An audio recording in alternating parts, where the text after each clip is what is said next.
네, 저는 계속해서 멀티뷰 3D 휴먼 포즈 에스티메이션을 공부하고 있는 석사과정 2학기 김현우입니다. 제가 이번에 리뷰할 논문은 캐논 포즈입니다. 제가 지난번에 리뷰한 트리포즈의 키페이퍼이며 2021년 12PR에 기재된 논문입니다.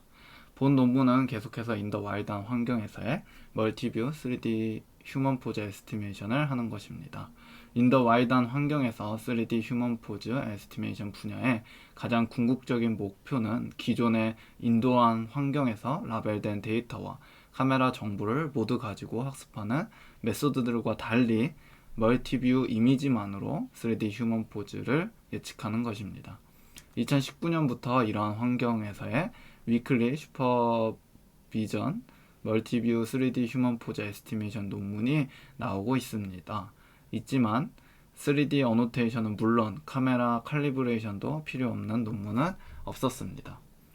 그래서 컨트리뷰션으로는 본 논문의 컨트리뷰션은 서로 다른 뷰들에 걸친 포즈들을 믹스함으로써 언라벨드 멀티뷰 이미지로부터 싱글 이미지 3D 포즈 에스티메이터를 학습하는 셀프 슈퍼바이즈드 어프로치인 캐논 포즈를 제안하였습니다. 또한 본 논문의 어프로치는 씬에 대한 어떠한 사전 지식도 3D 스켈레톤도 카메라 칼리브레이션도 필요 없습니다.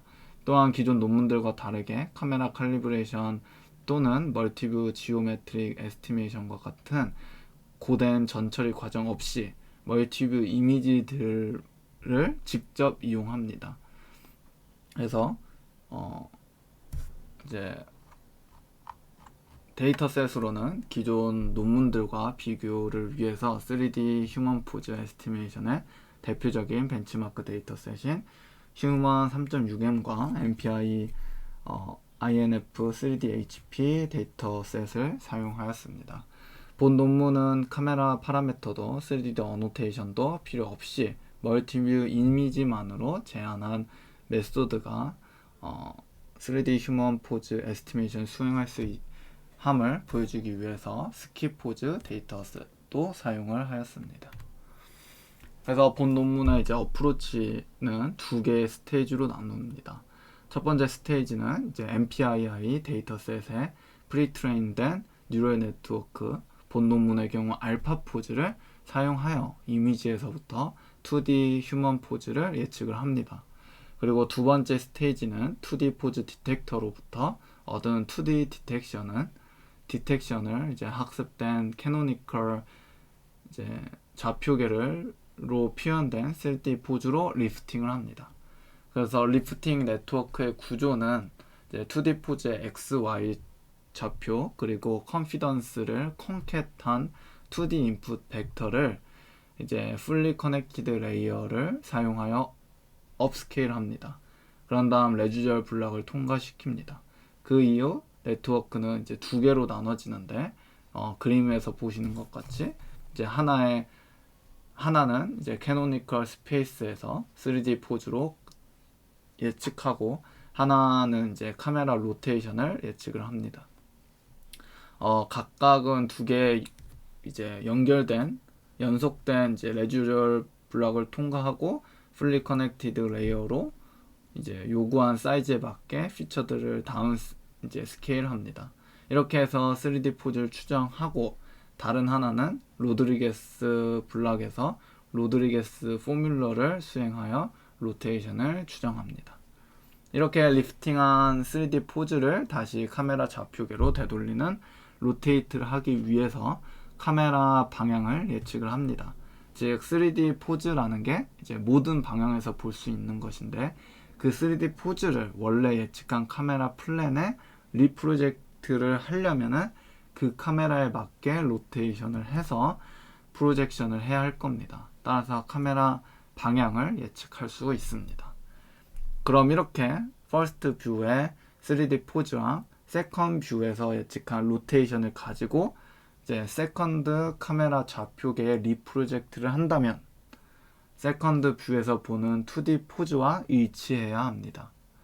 일치해야 할 것입니다. 그래서 즉 다시 말하면 각 뷰에서 리프팅한 3D 포즈들은 이제 같아야 하며 예측된 로테이션들은 각각 카메라 좌표에 프로젝션을 해도 같아야 합니다. 따라서 본 논문은 이제 각 트레이닝 데이터들 간, 즉 서로 다른 뷰드에서 뽑는 이미지들 간 릴레이티브 카메라 로테이션을 믹스해서 계산하는 리프로젝션 로스를 제한을 합니다. 그리고 이제 스케일 뎁스 앰비규이티 같은 경우도 있는데 그것도 이제 스케일도 노멀라이즈를 해서 진행이 되고요. 캐논 포즈는 다른 어프로치에 비해서 이제 프라이얼 사전 요구 사항이 적게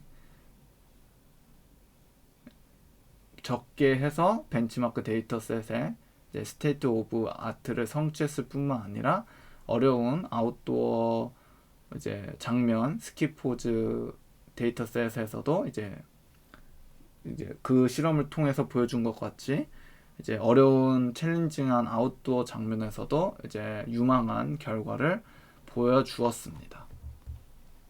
그래서 다음 표와 같이 이제 성능이 좋아진 것을 다른 메소드랑 비교했을 때 좋아진 것을 볼 수가 있고, 이제 2개의 카메라, 3개의 카메라 별로 이제 성능과 이제 컨피던스가 없을 때랑 있을 때에 대한 지표들, 그라운드 트루스 2D가 있을 때의 지표들 등등 이제 많은 연구들에 대한 결과를 보여주고 있습니다. 좀 더 이제 그림으로 도식화해서 보여드리자면, 서로 다른 뷰에서의 각 포즈를 알파 포즈를 통해서 키포인트나 각각에 대한 컨피던스, 이제 뭐 저는 여기서 다 0.9로 표시를 했는데 뭐 이런 컨피던스 값들을 이제 나오는데, 문제는 여기서 얘기하는 것은 이제 2D 포즈 디텍터 간 또 데이터셋별 이제 키포인트의 로케이션들이 다 다르다고 하고 있습니다. 그래서 어떤 2D 디텍터는 뭐 16개만 뽑는데 어떤 거는 뭐 23개씩 뽑고 뭐 그러기 때문에 스켈레톤 모프 네트워크를 통해서 일괄적으로 같은 개수의 같은 위치의 키포인트들을 뽑아내는 스켈레톤 모프 네트워크를 제안하고 있고요. 그렇게 해서 나온 것과 각각의 이제 컨피던스를 이제 컨캣을 합니다.